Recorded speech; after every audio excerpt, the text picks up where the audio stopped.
अभी मौजूद हैं लखनऊ के चौक पर, जहां पर श्री लेटे हुए हनुमान जी के मंदिर में हम अभी उपस्थित हैं। हमारे इतिहास के दर्पण के सीरीज में हम अभी यहाँ उपस्थित हैं। लेटे हुए हनुमान जी से आपको सिर्फ और सिर्फ प्रयागराज का नाम याद आएगा, क्योंकि वहाँ पर बड़े लेटे हुए हनुमान जी मंदिर है।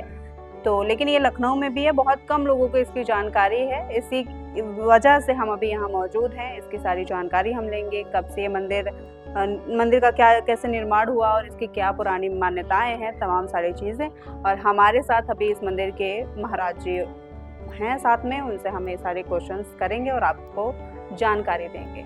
तो चलिए महाराज जी, सबसे पहले आप अपना नाम बता दीजिए। मेरा नाम पंडित अमर कुमार मिश्रा है।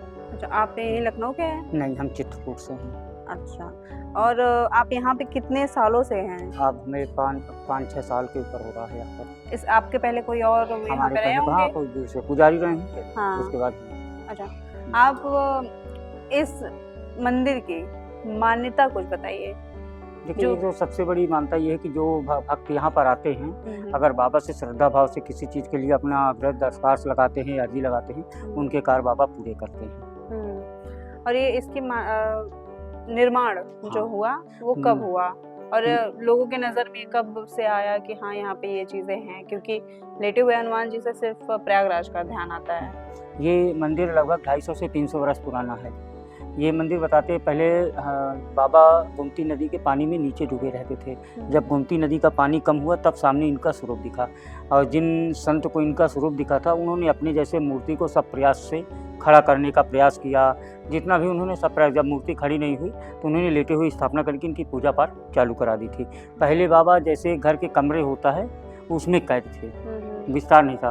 फिर 2006 में थोड़ा विस्तार हुआ तो थोड़ा सा रूम बना, थोड़ी गैलरी बनी। फिर उसके बाद आपका फिर निर्माण कार्य अभी 2021 से चालू हुआ, 22 से, जिसमें बाबा के विस्तार रूप आप देख सकते हैं। जिसमें बाबा का गर्भगृह का निर्माण हुआ, राम दरबार आए, जगन्नाथ जी आए, आपका शिवालय बना। ये पूरा हाल नहीं था, ये सब पूरा हाल बने। आपका यज्ञशाला यहाँ पर बना, नित्य यहाँ हवन होता है यज्ञशाला में 7:15 बजे शाम को, लोक कल्याण के लिए। इसमें कोई भी आके आहुति दे सकता है, उसके लिए कोई शुल्क नहीं है, पूरी तरह निःशुल्क सेवा है। आपका सबसे अच्छा 108 फुट का धर्मध्वज लगा हुआ है, बाहरी लगा हुआ है। बगल में शनिदेव का भी मंदिर है। बाकी सबसे अच्छी चीज़ यहाँ पर हर मंगलवार को बाबा का सिंदूर लेपन होता है। जो सिंदूर लेपन होता है बाबा का, तो उसमें जो भी भक्त जितने भी पुरुष हैं, कुर्ता पैजामा या कुर्ता धोती में है, तो वो अपने हाथ से अंदर आके अपने बाबा को सिंदूर लगा सकते हैं। महिलाएं जो आएंगी वो चरण पादुका में सिंदूर लगाएंगी, उनका अंदर आना मना होता है। जो पुरुष है वही केवल अंदर आके अपने हाथ से बाबा को सिंदूर लगा सकते हैं प्रत्येक मंगलवार को। अच्छा, बाकी यहाँ हम भंडारा और अन्नपूर्णा सेवा भी चलाते हैं। अन्नपूर्णा सेवा जो होती है दोपहर के 12 बजे से होती है। इसमें जन्मदिन है, विवाहिक वर्षगांठ है, पुण्यतिथि है, या अन्य किसी शुभ अवसर पे आप यहाँ अन्नपूर्णा सेवा भी करा सकते हैं। उसका भी शुल्क निर्धारित है। 2500 में दाल चावल है, 4000 में कढ़ी चावल है, 4500 में छोला चावल है, और 7500 में पूड़ी सब्जी है, 11000 पूड़ी सब्जी बूंदी है। जो नॉर्मल है, अगर आप अपने घर में कोई कार्यक्रम कराते हैं तो आज 2500 में आप 250 से 200 व्यक्तियों को खाना नहीं खिला सकते। नहीं। पर यहाँ पर हम 250 में आपके लगभग 200 व्यक्तियों को खाना खिलाते हैं। अच्छा। बाकी यहाँ हम लोगों की हनुमत पाठशाला भी चलती है। जो माता पिता अपने बच्चों को ट्यूशन नहीं पढ़ा सकते हैं, वो अपने बच्चों को यहाँ पर ट्यूशन की तरफ भेज कर पढ़वा भी सकते हैं। यहाँ पे मतलब हाँ, पाठशाला चलती है। शाम को 4 बजे बच्चे आएंगे सब। अच्छा, ये कहाँ पे है पाठशाला? पीछे ऊपर ही चलती है। अच्छा। और यहाँ पर मंदिर का ही गुरुकुल खुला हुआ है, जिसमें हम बच्चों को वेद पाठशाला भी पढ़ाते हैं। अच्छा। वो यहाँ से आगे है, लगभग 3-4 किलोमीटर दूर स्थित है, गुलाला घाट के पास आश्रम वैदिक गुरुकुल। वहाँ पर बच्चों को वहीं आश्रम में रहते हैं, वहीं वेद की शिक्षा प्राप्त करते हैं। हम बेसिक शिक्षा भी करवाते हैं वहाँ पर, जैसे कंप्यूटर है, हिंदी, संस्कृत, अंग्रेजी की भी पढ़ाई कराते हैं, प्लस वेद की भी पढ़ाई होती है। बाकी यहाँ देखिए बाबा की पाती का भी नियम है, जिसमें आपको अगर कोई दिक्कत है, परेशानी है, तो आप अपनी अर्जी बाबा को लिख के इस बॉक्स में डाल सकते हैं। बाबा की पाती के नाम से है। आपने ये बताया हमको इस मंदिर के बारे में, लेकिन जैसे किसी मंदिर के निर्माण में किसी एक इंसान का हाथ होता है, ऐसा कोई है यहाँ पे, या फिर लोगों ने मिलकर यहाँ पे? पूरा ट्रस्ट के तहत है मंदिर पूरा। अच्छा। ये ट्रस्ट के तहत है। यहाँ पर जो है सब अपने आप। यहाँ पर देखिए सबसे अच्छी चीज़ बताते हैं, कई चीज़ें हुई हैं जब मंदिर का निर्माण हो रहा था। कोई भक्त आया अपने आप यहाँ पर सरिया दे के चला गया, आज तक उसकी कोई खोजबीन नहीं कर पाया कि किसने दे के गया, कैसे क्या हुआ। जैसे किसी भी चीज़ के लिए हम लोग सोचते थे कि आज 100 बोरी सीमेंट चाहिए, हमारी ट्रस्ट है पूरी बनी हुई, वो सोचती थी कोई ना कोई भक्त आके अपने पास से 100 बोरी सीमेंट दे गया, कोई कुछ देगा, मतलब किसी के मांगने नहीं जाना पड़ा। बाबा की कृपा से जो आता था अपने आप दे के यहाँ चला जाता था। आज तक यहाँ की ट्रस्ट के कोई भी सदस्य किसी के पास ये कहने नहीं गए कि मंदिर का निर्माण हो रहा है, आप 1 रुपया दीजिए। बाबा अपनी ही जो भक्त आता था बाबा उसी से सब करवाते थे। यहाँ किसी को मांगने की जरूरत नहीं पड़ी कि किसी से 1 रुपया मांगा जाए। सब अपने आप आके कोई ब्योरी दे दिया, कोई ईंटा दे दिया, कोई आपको सीमेंट दे दिया, कोई बालू दे दिया, इस तरह सब कार्य हुए। जैसे आपने मान्यता बताई कि लोग यहाँ पे मन्नत करने आते हैं और वो चीज़ पूरी हो जाती है, ऐसी कोई आपकी नज़र में हो कि हाँ वो चीज़ सामने है कि हाँ ये चीज़ मेरी पूरी हुई है, ऐसी कोई आपके पास कई है है, पॉइंट, कहानी? कई है। अच्छा। अभी सबसे छोटी कहानी आपको बताते, एक बच्चा आया था लगभग 3 महीने का था। अच्छा। उसकी मम्मी का बच्चे का एक्सीडेंट हो गया था। सब जगह से जवाब हो गया था कि बच्चा नहीं बचेगा। बाबा की कृपा हुई, यही मेडिकल कॉलेज में वो एडमिट थे।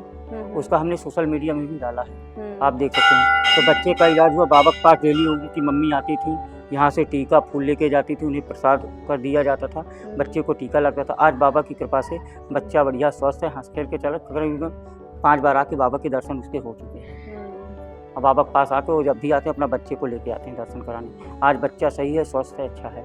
बाकी ये जो स्वरूप है सामने आप देख सकते हैं, बाबा का लेटे हुए हैं। इनके कंधों में राम जी हैं, लक्ष्मण जी हैं, चरणों में मकरध्वज है जो हनुमान जी के मानस पुत्र बोले जाते हैं, और दूसरे चरणों में दुरातांत्री हैं, ये अहिरामण की बहन बोली जाती हैं। इन्होंने पातालपुरी में हनुमान जी की सहायता की थी। तो आप कह सकते हैं जब अहिरामण राम लक्ष्मण को पातालपुरी ले गया था तब हनुमान जी महाराज पातालपुरी गए थे। तो उन्होंने सबसे पहले मकरध्वज से काफ़ी समय तक युद्ध चला, फिर आकाशवाणी हुई कि पिता है पुत्र, तब इनका युद्ध रुका। फिर और आगे बढ़े तो हनुमान जी को महाराज के पातालपुरी की कोई जानकारी नहीं थी। तो ये दुरातांत्री अहिरामण की बहन है, इन्होंने पातालपुरी का रहस्य बताया। अहिरामण का वध कैसे होगा ये भी इन्हें नहीं बताया था, क्योंकि अहिरामण ने 5 दीपक जला रखे थे 4 दिशाओं में, एक बीचों बीच, जो उन्हें एक फूंक में बुझाता वही अहिरामण का वध कर सकता था। तब हनुमान जी महाराज पातालपुरी में पंचमुखी रूप लिए थे, 5 दीपक को एक फूंक में बुझाया था। उसके बाद इन्होंने अहिरामण का वध किया था। जब अहिरामण का वध हो गया तब इन्हें पता चला, तब हनुमान जी के पास गई, शरणागत ली, और शरणागत लेने के बाद भी चरणों में स्थान मांगा था, इसलिए चरणों में है। तो आप देख सकते हैं कंधों में राम जी हैं, लक्ष्मण जी हैं, चरणों में मकरध्वज और दुरातांत्री हैं। फिर इसी स्वरूप में हनुमान जी महाराज पर पृथ्वी जाती है। और आप लखनऊ के लोगों के लिए कुछ इस मंदिर के यहाँ पे बताना सब चाहेंगे या चीज़ें कहना चाहेंगे? देखिए, अब ये मंदिर लखनऊ में काफ़ी 250-300 वर्ष से भी पुराना है, पर आज लखनऊ में भी है। आप अगर एक अनुमान मान लीजिए, अगर 100 लोग रहते हैं तो केवल 60-70 की जानकारी में ही मंदिर है, बाकी 30% लोग की जानकारी में है ही नहीं। मतलब जानकारी में नहीं है या लोग दूरी की वजह से नहीं आ पा रहे? कुछ दूरी भी हो गई और कुछ जानकारी न होने की वजह से भी। अच्छा, मतलब इतना इस मंदिर की इतनी मान्यता होने के बावजूद ज़्यादा जानकारी नहीं है। ये आपकी लखनऊ की स्थिति है।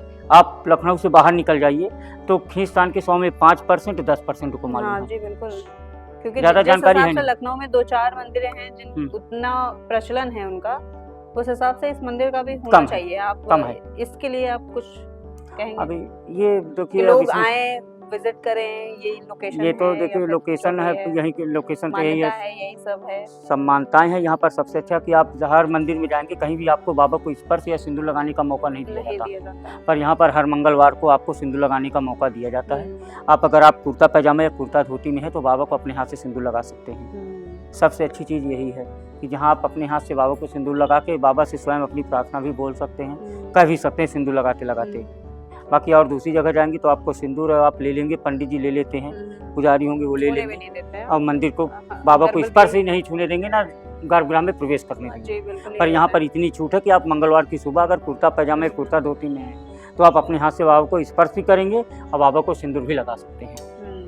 मतलब आप लखनऊ की जनता को मैं ये बताना चाहूँगी कि आप जैसे चंद्रिका देवी जाते हैं या फिर आपके नज़र में जो भी यहाँ के प्रचलित मंदिर हैं उस हिसाब से आपको यहाँ भी आना चाहिए। यहाँ पे हनुमान जी हैं जो जिनके शक्ति अभी हमने महाराज जी से सुनी है, और उम्मीद है कि लोगों को ये वीडियो अच्छा लगेगा और लोग यहाँ पर विज़िट करेंगे, क्योंकि ये बहुत ही अच्छी जगह पे, बहुत अच्छी लोकेशन पे है ये मंदिर, और इसकी मान्यता भी आपको इस वीडियो में पता ही चल गई होगी।